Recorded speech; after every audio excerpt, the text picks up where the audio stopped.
ಕೊಪ್ಪಳದಲ್ಲಿ ಇಡೀ ಗಂಡಸು ಕುಲವೇ ತಲೆ ತಗ್ಗಿಸುವ ಘಟನೆ ನಡೆದಿದೆ. ಪ್ರೀತಿಸುವ ನಾಟಕವಾಡಿ ಬಾಲಕಿಯ ಮೇಲೆ ಅತ್ಯಾಚಾರ ನಡೆಸುವ ಘಟನೆ ನಡೆದಿದೆ.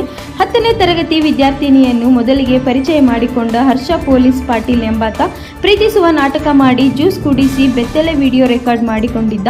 ಆ ವಿಡಿಯೋ ಹರ್ಷನ ಸ್ನೇಹಿತ ಕಿರಣ್ ಮೊಬೈಲ್ಗೆ ಸೇರಿತ್ತು. ಆತ ಕೂಡ ಈಕೆಗೆ ಕರೆ ಮಾಡಿ ನನಗೆ ಸಹಕರಿಸು, ಇಲ್ಲದಿದ್ದರೆ ವಿಡಿಯೋ ವೈರಲ್ ಮಾಡ್ತೀನಿ ಅಂತ ಬೆದರಿಸಿ ವಿಡಿಯೋ ಕಾಲ್ ಮಾಡಿ ರೆಕಾರ್ಡ್ ಕೂಡ ಮಾಡಿಕೊಂಡಿದ್ದ.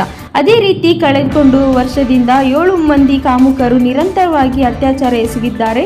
ಇವರ ಕಾಟ ತಾಳಲಾರದೆ ವಿದ್ಯಾರ್ಥಿನಿ SSLC ಬಳಿಕ ಓದಲು ಹೋಗುವುದನ್ನೇ ನಿಲ್ಲಿಸಿದ್ದಾಳೆ. ಸೋದರರ ಮಾವನ ಮೊಬೈಲ್ಗೆ ಯಾವಾಗ ವಿಡಿಯೋ ಬಂತೋ ಆಗ ಈ ದುಷ್ಟರ ಬಯಲಿಗೆ ಬಂದಿದ್ದೆ. ಕೊಪ್ಪಳ ಮಹಿಳಾ ಠಾಣೆಯಲ್ಲಿ ಹೆತ್ತವ್ವ ದೂರು ನೀಡಿದ್ದಾಳೆ. ಆರೋಪಿಗಳ ಬಂಧನವೂ ಆಗಿದೆ ಎನ್ನಲಾಗಿದೆ. ಆದರೆ ಪೊಲೀಸರು ಮಾತ್ರ ಗುಟ್ಟು ಬಿಡ್ತಿಲ್ಲ.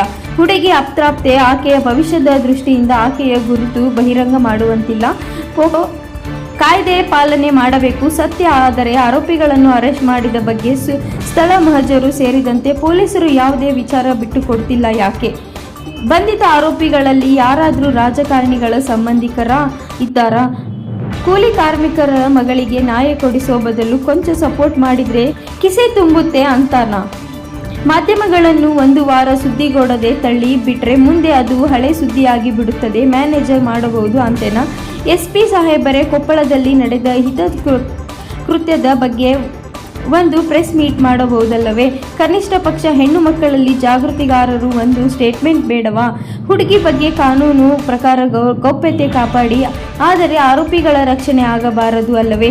ಇಂತಹ ನೀಚರು ಕಾನೂನು ಹಸ್ತದಲ್ಲಿ ಅರ್ಧ ಸತ್ತರೆ ಇನ್ನರ್ಧ ಮಾನ ಹರಾಜು ಹಾಕಬೇಕು. ಇಂತಹ ಕಾಮುಕರನ್ನು ಗುಂಡಿಟ್ಟು ಹತ್ಯೆ ಮಾಡಿದಾದರೂ ಪಾಪ ಬರುವುದಿಲ್ಲ ಎನಿಸುತ್ತದೆ. ಏನಂತೀರಾ? ವಿರೂಪಾಕ್ಷಯ್ಯ ಸ್ವಾಮಿ ಸಾಲಿಮಠ ಅಂತರ್ಗಂಗೆ